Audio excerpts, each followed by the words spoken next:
এই লোকটাকে পৃথিবীর যে কোনো জায়গা থেকে খুঁজে বার করো আর জিতে নাও 10,000। Okay. তোমাকে হাওয়াইন শার্ট, হাফ প্যান্ট এবং এই জুতো পরা একজন বৃদ্ধ লোককে খুঁজতে হবে। এটা করার জন্য 48 ঘন্টা সময় আছে। যাও। আমি যাব ওকে আমি এখন যাচ্ছি কাবো, কারণ আমার ছবি দেখে মনে হচ্ছে লোকটা সমুদ্রের কাছাকাছি থাকে। আমি এই মিস্টার ইমোজিকাইকে খোঁজার জন্য যা খুশি তাই করতে পারি। যখন আমি প্রথম মেক্সিকো গেলাম, প্রথমেই আমি একটা বোট রেন্ট নিলাম। আমি অনেকগুলো বয়স্ক মানুষ দেখলাম, কিন্তু কেউ তাদের মধ্যে হাওয়াইন শার্ট পরেছিল না। ওরা ওখানে অনেকজন ছিল, কিন্তু তাদের মধ্যে কেউই একটা হাওয়াইন শার্ট পরেছিল না। আমি একটা পারফেক্ট ম্যাচ খুঁজে তো পেলাম, কিন্তু উনি এটা খেলতে চান না। নতুন প্ল্যান, আমি 10টা হাওয়াইন শার্ট কিনলাম আর তাদেরকে দিলাম, দেখি তারা এটা পরতে চায় কিনা।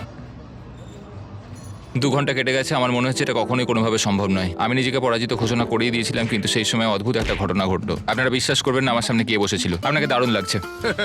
আমি মিস্টার বিস্টকে কল করছি। হেই, কনগ্রাচুলেশন, তুমি এই মাত্র জিতে নিলে 10,000 কি ডলার। মানে? আরে সত্যি? আমরা কি হেলিকপ্টারে যাবো?